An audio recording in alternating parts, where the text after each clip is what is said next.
34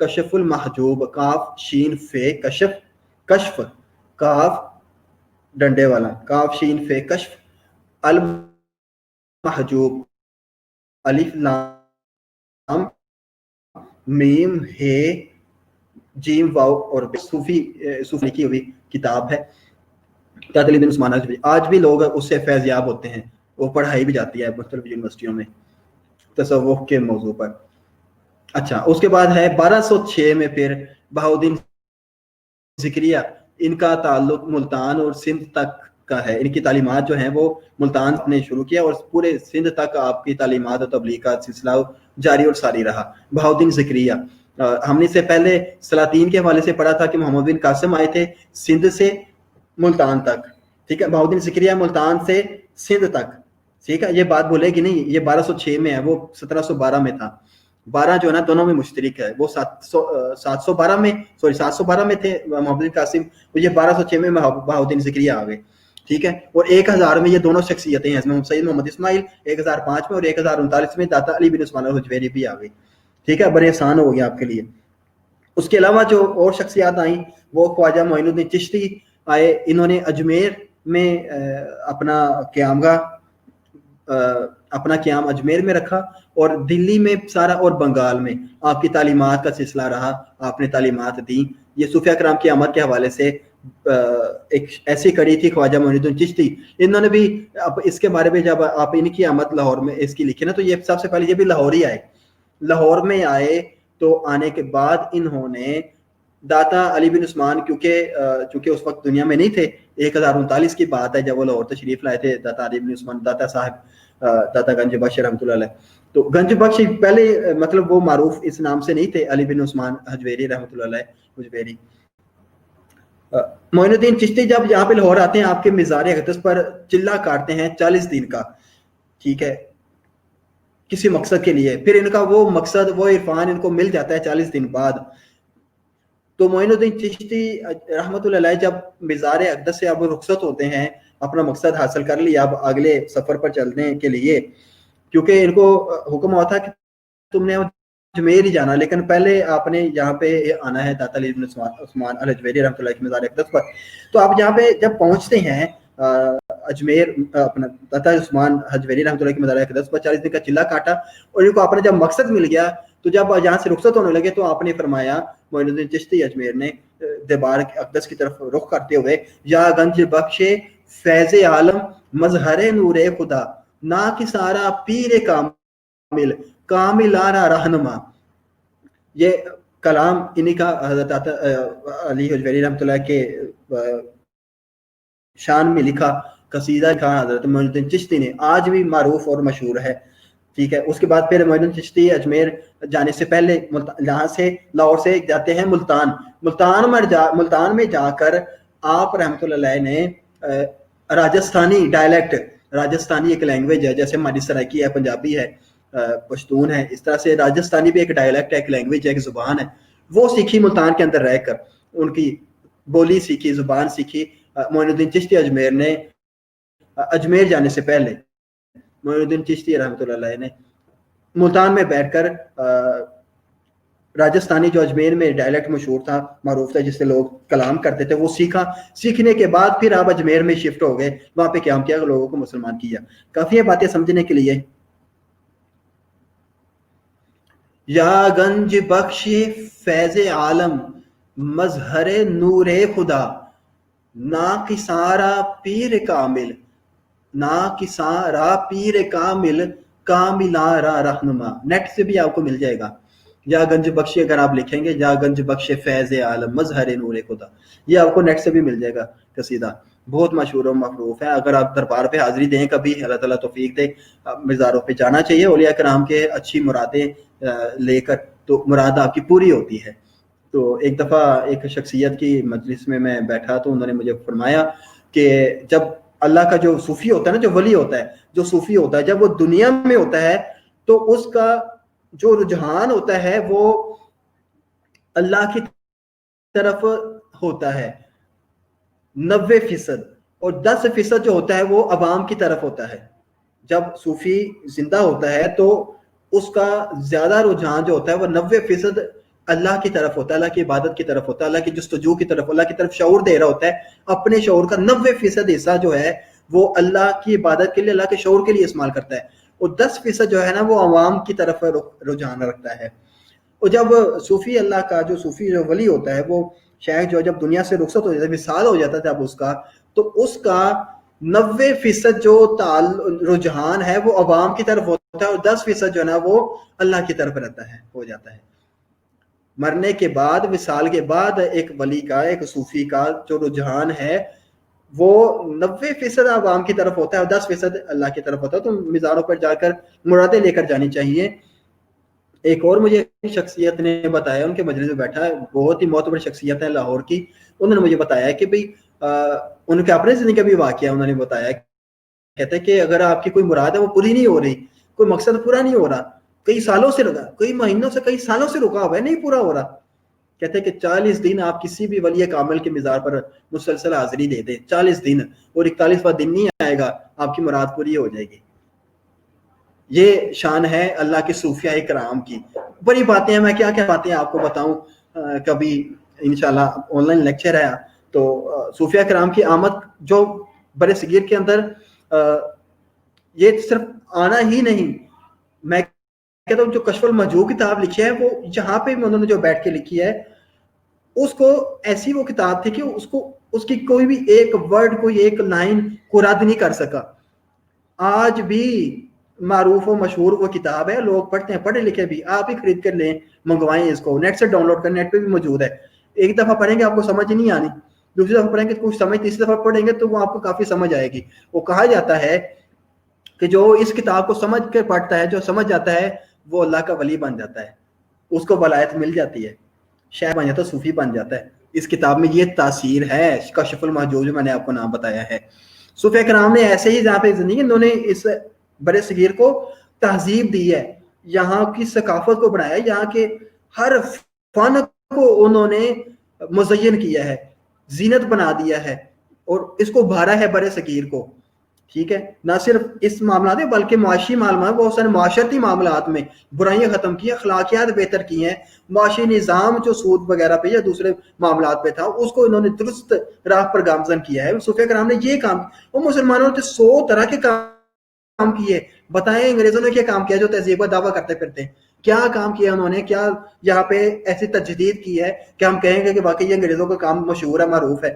صرف ان کے lord Mount beaten, lord ویول, یہ صرف وہی جو وائسرائے جہاں پہ آئے تھے, ان کا صرف نام ہی باقی ہے, کوئی کام باقی نہیں ہے.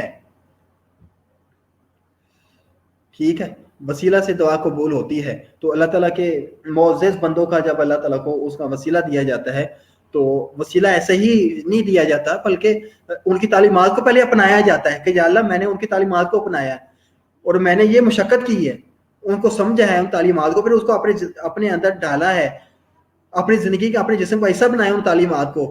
میں اس کام کے وسیلے کو, شخصیت کے وسیلے کو تیرے حضور پیش کرتا ہوں, میرا کام کر دے. وسیلہ ایسے ہی قبول نہیں ہوتا, میں آپ کو بتاؤں. سمجھ آ رہی بات کی, ہم کہیں گے فلاں بندے کے یا فلاں شخصیت کے یا اس کے وسیلے سے یا یہ کر دے. رحمان رحیم ہے, نام بھی اس کو بڑے پسند ہیں, کیونکہ ان کے بندوں کے نام ہے, اللہ تعالیٰ کے عباد الرحمانوں کے نام ہے, وہ اس کو تو بڑے پسند ہیں, اس نے تو قرآن میں ذکر کر دیا ایسے لوگوں کا. ٹھیک ہے, تو ایسے ہی اللہ تعالیٰ چاہے تو کر سکتے, لیکن اکثر جو ہے وہ اللہ تعالیٰ کا بتانے کا مقصد یہ ہے کہ شخصیت پرستی پہ نہ جائیں, ان کی تعلیمات کو اپنائیں, کیونکہ ان کی تعلیمات اور اللہ کی بتائی ہوئی تعلیمات میں فرق نہیں ہوتا. پہلے تعلیمات کو اپنائیں, پھر جو مشقت آپ نے ان تعلیمات کو اپنانے میں کی ہے اس کا وسیلہ دیں. اس شخصیت کے ذریعے یا اللہ مجھے یہ پتا چلا ہے اور میں نے اس کو اپنا لیا ہے, اب اس شخصیت کے وسیلہ سے میرا یہ کام کر دے. سمجھ آ رہی ہے بات کی؟ اب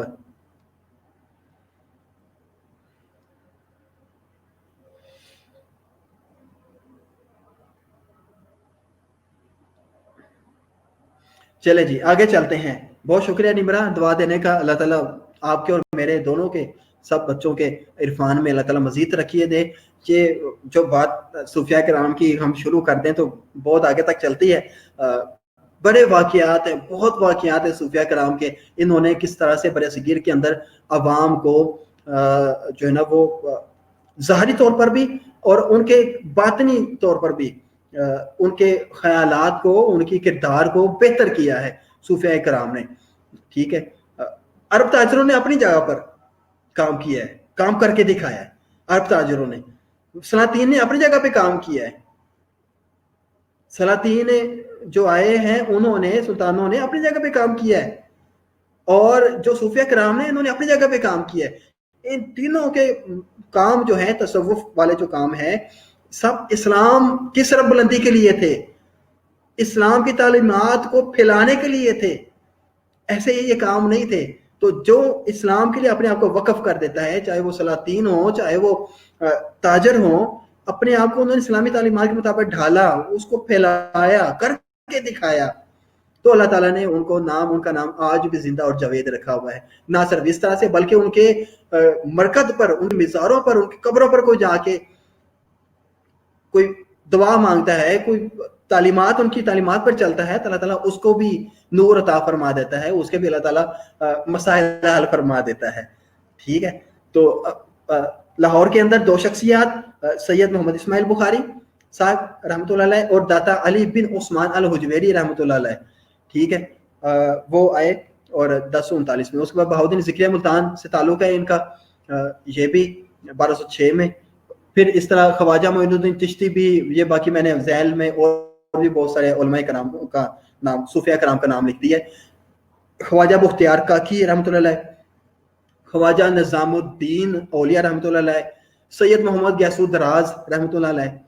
اچھا, اس کے علاوہ بھی اب آپ مجھے کوئی 2-4 بچے اولیاء, ان صوفیاء کرام کا نام بتائیں جو اس میں نے شامل نہیں کیے. آپ کو آتے ہیں, مجھے پتہ ہے آپ کو آتے ہیں, 2 تو آپ کو پکے آتے ہیں, میں نے آپ کو بتائے ہوئے ہیں.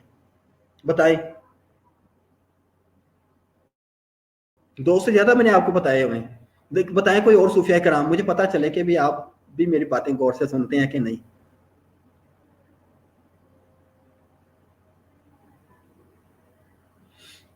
نمرا بیٹا, یہ ورڈ شاید جو ہے نا ہم کس لیے یوز کرتے ہیں, ہمارے آج کے لیکچر کا بھی حصہ نہیں ہے کیونکہ وقت بہت کم ہے. مجھے اس کو مکمل کرنے, اس کے بعد ایک ہی سلائیڈ رہ گئی ہے.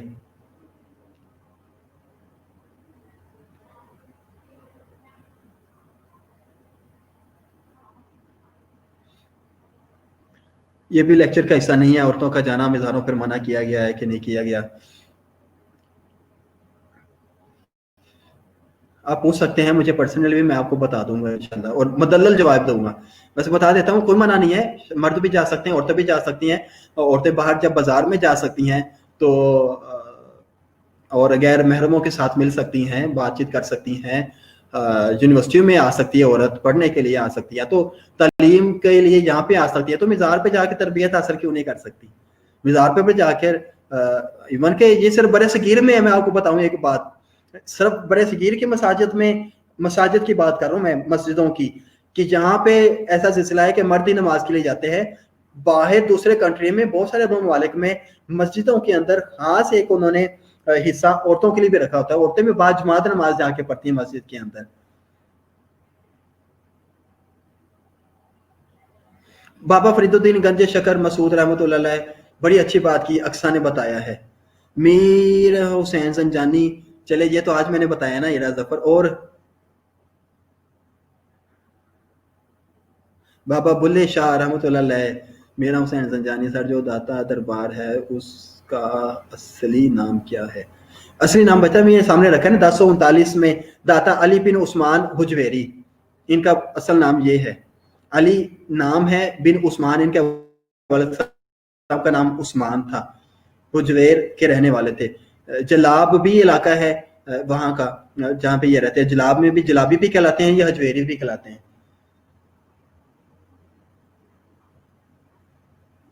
اوے علیزہ شوکت, یہ آپ نے کیا لکھ دیا ہے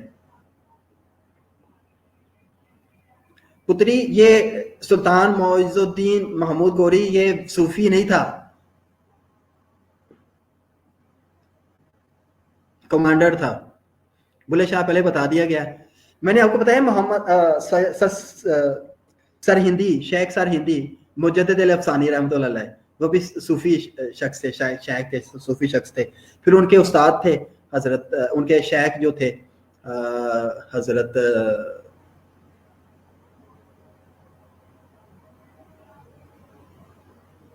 باقی باللہ رحمۃ اللہ علیہ، سلسلہ نقشبندی کا آغاز انہوں نے کیا تھا، حضرت باقی باللہ رحمۃ اللہ علیہ، باقی باللہ، ٹھیک ہے.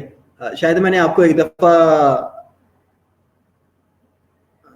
کوئی ان کا واقعہ سنایا ہو، باقی باللہ رحمۃ اللہ علیہ، کہ میں نے کلاس میں آپ کو سنایا، آپ کی سینئر کلاس کو سنایا کہ جب ان کے پاس مہمان آ جاتے ہیں رات کے پہر میں، تو ان کے سامنے ایک نائب بھائی ہوتا ہے، وہ ان کی خدمت کرتا ہے، تو لکڑی نہیں ہوتی تو اپنی ٹانگ رکھ کر نیچے اس پہ کھانا پکا کر مہمانوں کو، جو شیخ باقی باللہ کے مہمان آئے ہوتے ہیں ان کو سرو کرتا ہے. میں نے آپ کو شاید واقعہ سنایا ہوا کہ شیخ ان کو کہتے ہیں کہ آج ماں مجھ سے کیا مانگتے ہیں، تو انہوں نے کہا کہ آپ ایک باقی باللہ ہے، مجھے دوسرا باقی باللہ بنا دیں. تم اپنے حجرے میں ان کو لے کے، اور تین راتیں جو نا وہ حجرے میں رہے، اور پورا تعلیمات، تربیت اور عرفان کا نور ان کو دیتے رہے. ٹھیک ہے، عرفان کا نور ان کو دیتے رہے 3 دن تک. جب باہر آئے، دروازہ کھلتا ہے تو دیکھنے والوں نے دیکھا کہ پتہ نہیں چلتا تھا کہ باقی باللہ اول کون ہے، باقی باللہ دوم کون ہے. صرف ایک بات سے اندازہ ہوتا تھا کہ باقی باللہ اول جو ہے وہ جو تجلیات، نور کے تجلیات ان کو اکثر دیکھتے تھے تو وہ اپنے ہوش آواس میں تھے، اور جو باقی باللہ دوم ہے ان کے لیے یہ عرفان، یہ تجلیات جو انہوں نے خدا اللہ کے دیکھی، جو نور دیکھے، جو مظاہرات دیکھے حجرے میں بیٹھ کر، تو وہ ان کے لیے بالکل نہیں تھی. تو وہ اپنے حواس باختہ تھے اور مدہوش حالت میں تھے. اس بات سے اندازہ لگایا جاتا تھا. پھر وارث شاہ بھی رحمۃ اللہ علیہ بھی صوفی شاعر تھے. شاہ حسین صوفی شاعر تھے. کتنے صوفیہ اکرام کا نام ہے بچے، آپ کتنا لکھ سکتے ہیں، اس پہ کتنے پیجز آپ لکھ سکتے ہیں. ٹھیک ہے، یہ تو وہ نام ہے جو مطلب ہر ایک شخص کے لیے، جو آپ نے بتائی ہے بھی معروف اور مشہور ہیں. سمجھ آ گئی بات کہ صوفیہ کرام کی آمد، یہ اسلام جنوبی ایشیا میں بتانے پڑھانے کا مقصد یہ نہیں ہوتا میرا کہ شروع سے کیا آخر تک آپ کو میں نے کنسپٹ بنا دیے ہیں، اب آپ کے پاس آپ مجھے بتائیں میں نے حق ادا کیا کہ نہیں کیا ہے. جب بھی سوال آ جائے برے صغیر میں اسلام کے حوالے سے، یا مسلمانوں کی ثقافت اور تہذیب و ثقافت میں جو ترقی کی مسلمانوں نے برے صغیر کے اندر رہ کر، اچھا ابھی اگلی سلائڈ پڑھ لیں، میں آپ کو بتاتا ہوں پورا. اچھا جی، ہندو تہذیبوں تو متن پر اسلام کے اثرات کیا تھے. آپ آئے اس بات کی طرف، وقت کم ہے، میں تھوڑا سا تیز چلوں گا. اس کے بعد ہے کوئی سلائڈ ہے، وہ سوال کی بس بات رہ جاتی ہے. اس کے بعد ہندو تہذیب و تمدن پر اسلام کے اثرات کیا تھے.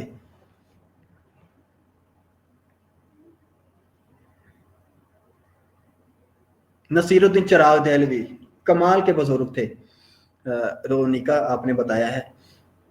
اچھا جی، ہندو تہذیب و تمدن اسلام کے. اب ہندو تہذیب و تمدن مسلمان، میں نے آپ کو تینوں طریقے سے بتایا. اسلام یہاں پہ آیا، اب یہاں پہ آنے کے بعد انہوں نے کیا کیا ہے، جو میں نے شروع میں آپ کو بات بتائی تھی، جو انگریزوں نے نہیں کیا اپنے آپ کو اتنا بڑا دعویٰ کرنے کے لیے. وہ تو گندے ترین گلیز قوم ہے، وہ تو چاہے میں سے کسی کا تعلق ان کے ساتھ ہو یا نہ ہو، میں تو حقائق کے سامنے رکھ کر میں آپ کو بتا رہا ہوں کہ انہوں نے کیا دیا، جو اپنے آپ کو مسلمانوں سے بھی، ہندوؤں سے بھی اس تہذیب سے بہت بالا تر سمجھتے تھے. وہ چاہیے تھا کہ 100 سالوں میں ایسا کام کر کے دکھاتے یہاں پہ اس ایریا میں کر کے جاتے. بلکہ انہوں نے کیا ہے، انہوں نے جو ڈویژن کی ہے، جو کہ یہ مسلمانوں کا، یہ ہندوستان کا یہ علاقہ ہے، اس میں بھی انہوں نے خرابیاں کی ہیں، اس میں بھی زچ پہنچائی ہے انہوں نے عوام کو بھی اور حکمرانوں کے لیے بھی. لال شہباز قلندر کا اصل نام ہے سید عثمان مروندی. جیسے علی بن عثمان، میں نے آپ کو نام بتایا نا، حضرت داتل حجویری کا اصل نام علی بن عثمان کے علی کے والد صاحب عثمان تھے. یہ وہ والے عثمان نہیں تھے، یہ اور عثمان ہے. تو لال شہباز قلندر تو بہت بعد کی بات ہے، حضرت علی حجویری رحمۃ اللہ علیہ کے. ان کا اصل نام تھا حضرت عثمان مروندی. لال شہباز قلندر کے نام سے وہ مشہور و معروف ہوئے. کلندر شخصیت تھی، بڑی کلندر شخصیت تھے. نگاہ جھکائی رکھتے تھے، ایسے نگاہیں نیچے جھکائی رکھتے تھے. جب ایسے دیکھتے تھے نگاہ اٹھا کر، کتابوں میں لکھا ہے پھر وہ نگاہ کیا کام کرتی تھی. ہم تو ایسے ہی دیکھ لیتے ہیں نا، اپنے ساتھ ساتھ کو بھی ایسے دیکھ لیتے ہیں اپنے، اب والدین کو بھی ایسے اٹھانا آنکھیں اٹھا کے دیکھتے ہیں، بلکہ بعض دفعہ آنکھیں پھاڑ کر بھی دیکھتے ہیں، مجھے کام کا کہہ دیا میں باہر جاؤں گا، میں یہ اب آٹا گوندوں گی، میں یہ کام کروں گی. یہ نگاہ جو ہے نا، اس کے اندر بھی یہ بھی ایک لینگویج ہے. لینگویج کوئی سمجھ سکتا ہے اس کو. انہوں نے اس بات پہ شعور دیا، اپنا اس طرف سوچا، اپنی نگاہ کو انہوں نے اتنا طاقتور بنا دیا، اور پھر یہ پرواز بھی کرتے تھے. ٹھیک ہے، آج لوگ نبی صلی اللہ علیہ وسلم پر بھی اعتراض کرتے ہیں کہ کون ایسا شخص ہے کہ وہ جائے زمین سے ایک جگہ سے دوسری جگہ پر ایک ہی رات میں سفر کرے، مکہ سے شام آگے وہ بیت المقدس تک ایک ہی رات میں جائے اور واپس بھی آ جائے. اور پھر یہی نہیں بلکہ مکہ بیت المقدس سے کہے کہ میں اوپر بھی جا رہا ہوں، اوپر بھی گیا ہے، آسمانوں تک بھی گئے. اعتراض کرتے ہیں. تو ان کے تو غوث پاک کیسے کیسے کہتے ہیں، غوث رونی کا غوث جو ہے نا، یہ بھی جیسے کلندر، یہ اولیاء کرام کا درجات ہیں. کلندر بھی ہے، غوث بھی ہے، قطب بھی ہے، شیخ بھی ہیں. تو یہ ہاں جی مروندی صحیح نام لکھا ہے نورام نے. تو یہ ایک غوث جو ہے نا، یہ چند ایک غوث ہوئے ہیں، جس میں حضرت عبد القادر جیلانی رحمۃ اللہ علیہ، ان کا جو ہے نا وہ عراق والا علاقہ ہے نا، وہیں پہ ان کا مرکز ہے بغداد شریف میں. اچھا جی، ہندو تہذیب پر اب بات ختم کریں. بہت ساری باتیں نکل آنی ہیں، یہ لیکچر ختم نہ ہوا تو 2 گھنٹے میں بھی مجھے پتا تھا یہ ختم نہیں ہوگا. تو اب آخری 2 سلائیڈیں رہ گئی ہیں.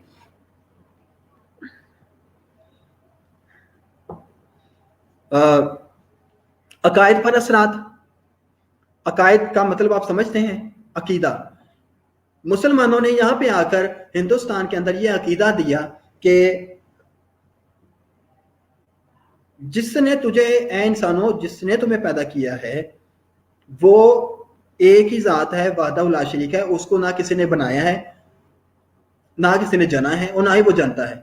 قل هو اللہ احد اللہ الصمد لم یلد ولم یولد ولم یکن لہ کفوا احد. یہ آیت لکھیں، اور عقیدہ توحید کے متعلقہ جتنی بھی آیات آپ کو آتی ہیں اس میں آپ لکھ سکتے ہیں.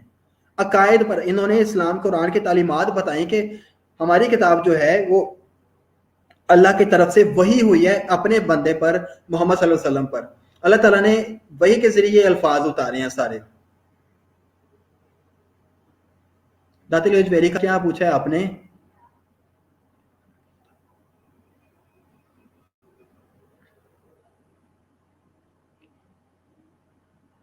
علی بن عثمان نام. اچھا جی، آپس میں باتیں کی جا رہے ہیں، میری بھی سن لیں. مجھے اچھا لگتا ہے کہ آپ آپس میں گفتگو کرتے ہو، ایک سوال پہ سے دوسرا دے دیتا ہے جواب ساتھ، کیونکہ وہ سمجھ رہا ہوتا ہے. سوال جواب ہونے چاہیے اس کے اندر. اچھا، ہندو یہاں ہندوستان میں تہذیب و تمدن پر جو اسلام نے اثرات چھوڑے ہیں نا، یہ بھی سوال آتا ہے پیپر میں آ جاتا ہوتا ہے. یہاں کے جو تہذیب اور تمدن پہ جو کام چھوڑے ہیں، جو اپنے نقش چھوڑے یہاں پہ صوفیہ کرام نے یا سلاطین نے یا سلطنت جو بادشاہ تھے انہوں نے کیا کیا تھے. پہلے تو عقائد پر اثرات. یہاں کے جو عقائد تھے یہ بٹے ہوئے تھے، بتوں کی پوجا کرتے تھے. ان کے عقائد جو تھے وحدانیت والے عقائد نہیں تھے، وحدہ لا شریک کو نہیں مانتے تھے. علی بن عثمان ان کا نام ہے، حضرت علی اجمیری رحمۃ اللہ علیہ. علی بن عثمان. اچھا، عقائد پر اثرات آپ اس پہ لکھ سکتے ہیں نا بچے، عقائد پر اثرات. اور اسلام کے اثرات ہندو تہذیب و تمدن کے حوالے سے. ذات پات کا جو نظام تھا تہذیب و تمدن میں، ہم نے تہذیب و تمدن کے عوامل بھی پڑھے ہیں اور عناصر بھی پڑھے ہیں. پڑھے ہیں نا کہ نہیں؟ اور بولیں تو صحیح، یاد ہے کہ نہیں؟ میں ایم ہی اپنا گلا پھاڑتا جاتا ہوں. آپس میں باتیں کری جا رہے ہیں آپ. اسلامی تہذیب و تمدن کا ہم نے پڑھا ہے کہ نہیں پڑھا؟ آپس میں سوال، آپس میں جواب، آپس میں شکریہ. شکر ہے ثنا قبل کا تو آیا، میک بھی آ گئی ہے. میں نے آپ کو چیزیں بتائی تھی تہذیب کیا ہوتی ہے، اس کے اندر جتنی بھی چیزیں آتی ہیں